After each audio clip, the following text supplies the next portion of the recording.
भैया।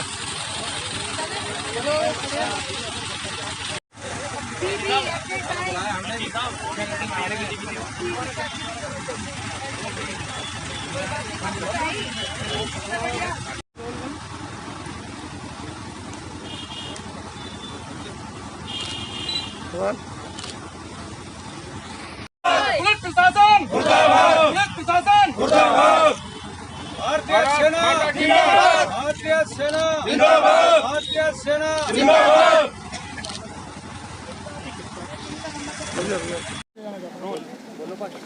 मैं भूतपूर्व सैनिक नायक रेशम सिंह 3 मई 2021 को मैं अपनी 2 बहनों और मां के साथ अपने जीजा जी के अंतिम संस्कार में जा रहा था। पुलिस द्वारा गाड़ी रोकी गई और मेरे गाड़ी के कागज़ चेक कराने के लिए कहा गया। गाड़ी के कागज़ चेक कराने में जिसमें मेरे को प्रदूषण नहीं मिल रहा था, उसमें से मेरे को 4-5 मिनट विलम्ब हो गया। इसी के ऊपर दरोगा राम नरेश और रीश अहमद ने गाली गलौज करना शुरू कर दिया और मेरे साथ मैंने इसी भाषा का उपयोग के ऊपर विरुद्ध किया कि आप मेरे साथ गाली गलौज ना करो। मैं भी 18 साल देश की सेवा करके आया हूं और बहुत दुखी मन से मैं अपनी बहन के पास जा रहा हूं जहां मेरे जीजा जी का अंतिम संस्कार है। लेकिन उन्होंने हमारी बात नहीं सुनी और मार पिटाई शुरू कर दी। मेरी माँ और दोनों बहनें अंदर से आई और माँ के भी हाथ में डंडा लगा, उनका मेडिकल हो चुका है और दोनों बहनों को रोड के ऊपर नीचे गिराकर राम नरेश द्वारा मारा गया। फिर कोतवाली में जाकर हम मुझे चारपाई पे बांधकर और जो इन्होंने बर्बरता की 3rd डिग्री की, उसके बाद में जो एक अमानवीय कृत्य किया जो आप सभी जानते हैं, बार बार बोलूँगा फिर भी वही बात है, आप सभी जानते हैं कि उसके ऊपर भी मुझे विश्वास नहीं था कि पुलिस ऐसी भी हरकत कर सकती है। लेकिन मैंने उस हरकत को अपने ऊपर सहा है। उस टाइम पे भी मेरे दिल में यही आ रहा था कि ऐसी बर्बरता से अच्छा तो मैं देश के ऊपर बॉर्डर में मर जाता तो मेरे लिए ज़्यादा अच्छा होता कि 4 लोग मेरे आंसू बहाने के लिए आते कि ये बंदा आज देश की रक्षा के लिए मर गया, ना कि ये हमारी देश की पुलिस के हाथों से मर रहा है। अगर मेरे सामने मेरे साथ में कोई दूसरा होता तो शायद इस आवाज़ को ना उठाता। अगर मैंने आवाज़ उठाने की हिम्मत की है, मेरी बहन दिल्ली से चल के मेरे समर्थन में जहां आई है, मैं इनका भी आभार व्यक्त करता हूं और सारे मीडिया कर्मचारी जो मेरे साथ जुड़े हैं, मैं इनका भी बहुत बहुत आभारी हूं कि आप मेरा सहयोग कीजिए और मुझे न्याय दिलाने में आपकी बहुत भूमिका रहेगी। बिल्कुल भाई, देखिए लगिए सबसे पहले जानना चाहेंगे आज आप इनके समर्थन में आएंगे, क्या पूरा मामला है? पूरा मामला ये है भाई को जो है प्रताड़ित करा गया प्रशासन द्वारा। पीछे एक बार आप नजरें दिखा के देखो, ठीक, इस भाई की ऐसी हालत करी, जो फोटो लगी हुई है आपने वो देख भी ली अच्छे से कि क्या हालत करी, और उल्टा इन पे मुकदमे लगा दिए गए हैं। उल्टा इन पे लगा दिए प्रशासन ने, 8 मुकदमे इन पे और इनकी बहनों पे भी लगा दिए गए। और जो पुलिस वाले हैं जिन्होंने ये हरकत करी है उन पे मुकदमे लगाए बहुत छोटी धारा में।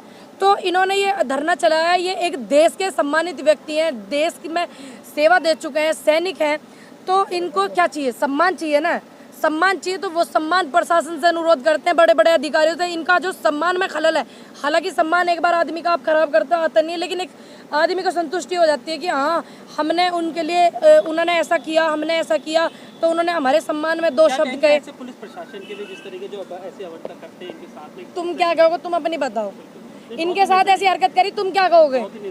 निंदनीय है ना, तो मैं भी निंदनीय ही कहूंगी। जो काम निंदनीय कहा जाएगा, जो काम बढ़िया होगा बढ़िया कहा जाएगा। ऐसे चंद लोगों की वजह से पूरा डिपार्टमेंट बदनाम होवे नहीं होता। एक मछली पूरे तालाब को गंदा कर देवे। भाई है भाई, इससे अच्छा तो सीमा पे अगर शहीद होता कितने सम्मान से नाम लिया जाता ना भाई का। ठीक, आज ये अपमान भी देखना नहीं पड़ता।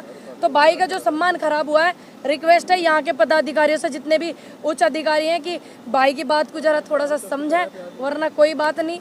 देश में इतने आंदोलन चल रहे, इतनों में सहयोग कर रहे हैं हम जैसे लोग, एक भाई के साथ भी सहयोग ठीक है, ठीक है ना भाई? सहयोगी तो चाहते हैं, अपने सम्मान की लड़ाई है, उसमें सम्मान चाहते हैं आप, तो कोई दिक्कत नहीं। मैं बस ये कहूँगी, सरकार कितने आंदोलन चलाएगी, कितने लोगों को मारेगी, कितने लोगों को पीटेगी, क्या क्या करेगी, एक बार लिस्ट बना के जरा जारी कर दे। अगर इन्होंने ये बात नहीं मानी, जो ये बोल रहे हैं, जो इन्होंने बोला कि ये बात मान ले हम धरना खत्म, नहीं मानी ना तो देश देखेगा। भाई जबरदस्ती करवा दूंगी आपसे अगर आप नहीं कहोगे। शर्म आई ना आपसे कि मुझे शर्म आएगी? मेरे को मैम कोई शर्म नहीं। हाँ, अगर आपने जो बात मेरे को बताई ना इन्होंने कि आपके साथ ये हुआ, उन बातों में अगर आपको शर्म आवे मैं तो मुझे पहले ही बता देना। मैं दीदी आपकी शर्म कर रहा था, मेरे को बोलने में शर्म नहीं है। आपको शर्म नहीं है ना? आप वो जो इनकी रिपोर्ट है एमएच की, उसे बाकायदा ऐसे दिखाकर आपके मुंह से कहलवाऊंगी कि आपके साथ क्या क्या हुआ।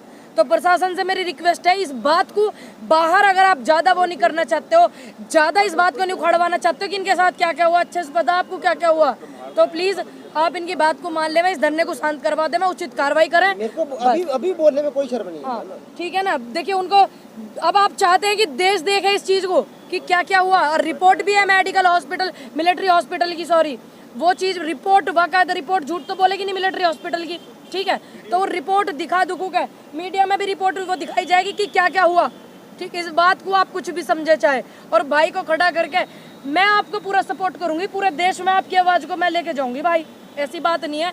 जब इतनी हरकतें, इतनी गंदी घिनौनी हरकतें, जने क्या वे अपने घर में से ही सीख रहे ये सब कर्म करने, जो इनके साथ वो कर्म किए इन्होंने, ठीक।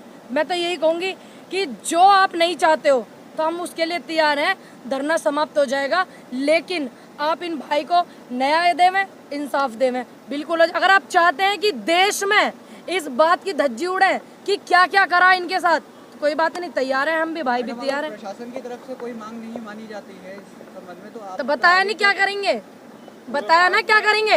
वो जो चिट्ठी है ना मिलिट्री हॉस्पिटल की, उसे दिखाएंगे।